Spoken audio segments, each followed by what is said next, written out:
Hi everyone, I'm David Fisher, and this is Presidential Chronicles, the series of books and videos on American history as seen through the lives of the presidents of the United States. This episode is from the life of Woodrow Wilson, and the focus is fighting for the League and his life. The year is 1919, it's July the 8th. Wilson is back from France, having led the negotiations with his allies for the Treaty of Versailles, including the League Covenant for the Covenant of the League of Nations. And now it was time to go to the United States Congress a couple of days later with treaty in hand to pretty much tell them in his mind, the work has been done, no choice but to accept. According to Wilson in this speech to Congress, the stage is set, the destiny disclosed. It has come about by no plan of our conceiving, but by the hand of God who led us into this way. We cannot turn back, we can only go forward with lifted eyes and freshened spirit to follow the vision. It was of this that we dreamed at our birth. America shall in truth show the way. In Wilson's view, he and the executive branch had done their job, they negotiated the treaty, it's now time for the Senate to back them up. But this is not Wilson's preferred parliamentary system, that the British kind of system that he had adored throughout his years as a political scientist, where the prime minister would go to negotiate a treaty such as this one, knowing that he came from a majority in the legislature, and when he was going to go back, he was almost assuredly going to get their support.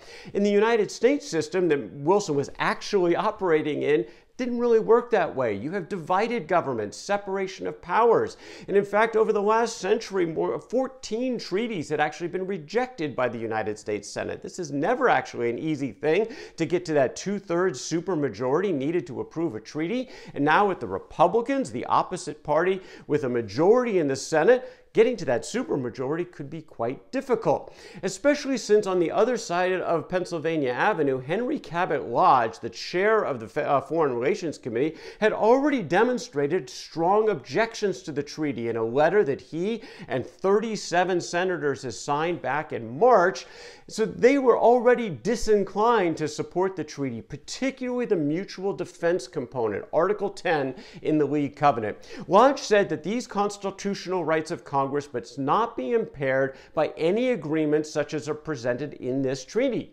No American soldiers or sailors must be sent to fight in other lands at the beginning of a League of Nations. American lives must not be sacrificed except by the will and command of the American people acting through their constitutional representatives in Congress.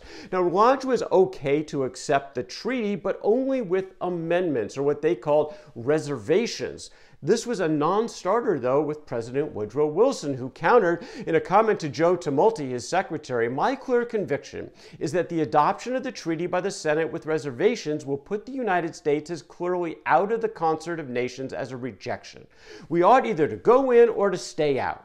Reservations would either mean nothing or postpone the conclusion of peace so far as America is concerned until every other principal nation concerned in the treaty had found out by negotiation what the reservations practically meant and whether they could associate themselves with the United States on the terms of the reservations or not." In other words, look, I already negotiated a treaty. You can't now change those rules, go back, expect other countries to follow along. Wilson was saying basically take it or leave it.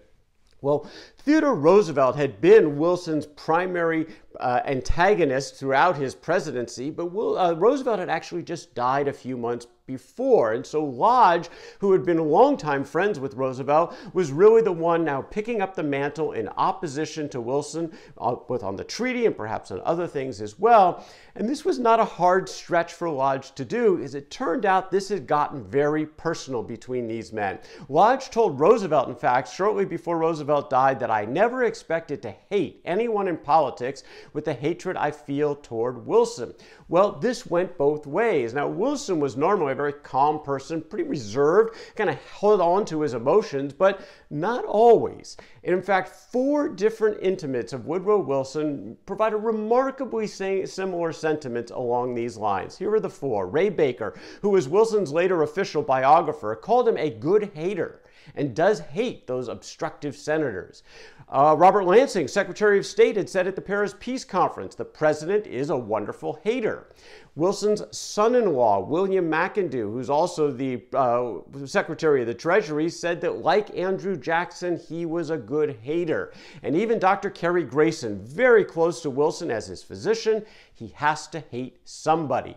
Hard to imagine how to resolve this conflict with such deep personal enmity going on the different sides of Pennsylvania Avenue.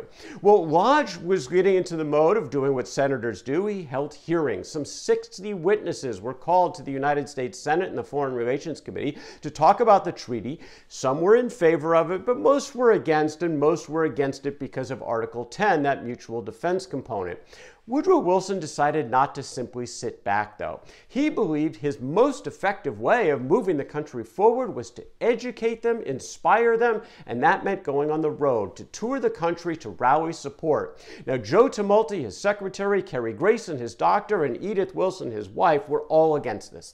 They all tried to talk him out of it. Wilson was still not fully recovered from the illness he had suffered when he was in France. His body was not in great shape, but Wilson was defiant. He realized that he wasn't in great shape, but his life's work was on the line. He was going to pull out all the stops for the treaty and the League Covenant. This was going to be an exhausting schedule as they got on that train, up to 4 speeches a day for Wilson, many from the back of the train, but others were in large halls in some of these cities, and his, not surprisingly, rose to the occasion with compelling oratory. One of the speeches in Des Moines, Iowa, "I want to say that the Treaty of Versailles is an unparalleled achievement of thoughtful civilization. To my dying day, I shall esteem it the crowning privilege of my life to have been permitted to put my name to a document like that." He continued, in Spokane, Washington, "The League is the key to it all. This is a 99% insurance against war." That's what Wilson said. He continued in Portland, "This is the only way to prevent future wars. Peace can only be maintained by putting behind it the force of united nations determined to uphold it and prevent war." Wilson was getting some momentum. He felt like things were working. The crowds were supportive. He was getting positive press. Perhaps the tide was turning. But Henry Lodge back in Washington continued unrelenting on his side of the tracks. He continued to insist on passage only with the reservations that would preserve the sovereignty of the United States and the constitutional authority of the Congress to declare war and nobody else. Woodrow Wilson, completely, equally defiant. He would accept no reservations. He reacted to some of Lodge's comments that this is a rejection of the covenant. That is an absolute refusal to carry any part of the same responsibility that the other members of the League carry. This Article 10 is the heart of the covenant. He was not going to bend. Problem was, throughout all this tour, Woodrow Wilson was not well. Physically, he had not fully recovered from the illness in Paris, and this arduous journey was not helping. Pounding headaches daily, terrible asthma. His wife Edith was very concerned. She wanted to cancel this tour about halfway through, but Wilson was adamant. No, the League was all that matters, not the health of any one man, not even the President of the United States. The tour continued. Throughout California, the largest reception on the tour in Los Angeles, about 200,000 people lining the streets of LA to greet and welcome the president, who was buoyed by this enthusiasm. The tour continued into Colorado, on Denver at first, and then the night of September the 25th, Wilson spoke to a small crowd relatively, about 3,000 people in Pueblo, Colorado. It filled a hall, and he gave one of his most emotional addresses. And he said, "There seemed to me to stand between us and the rejection or qualification of this treaty the serried ranks of those boys in khaki. Not only those boys who came home, but those dear ghosts that still deploy upon the fields of France." Wilson concluded, "For nothing less depends upon this decision, nothing less than the liberation and salvation of the world." Joe Tumulty called it the most emotional speech of the trip. It was also his last speech of the trip, because that night Woodrow Wilson's body broke down. The headaches, nausea, the asthma, they're all back, but even worse, the left side of his body had gone numb. Edith was scared to death. She joined Dr. Grayson and Tumulty, insisting that Wilson end this tour. Get home, get rest. Even with the paralysis, and Wilson initially balked, but eventually, with no movement on his left side, he relented. Tumulty made the announcement that the tour was coming to an end. The group would return to Washington, D.C. Wilson was going to be diagnosed and planned for complete rest. Was it too late for the president's health and frail body? That's the story for another day. That is Woodrow Wilson and fighting for the League and his life. From the life of Woodrow Wilson. For more presidential chronicles, check out my books on Amazon.com, and don't forget to subscribe to my YouTube channel. Until next time, I'm David Fisher, and this is Presidential Chronicles.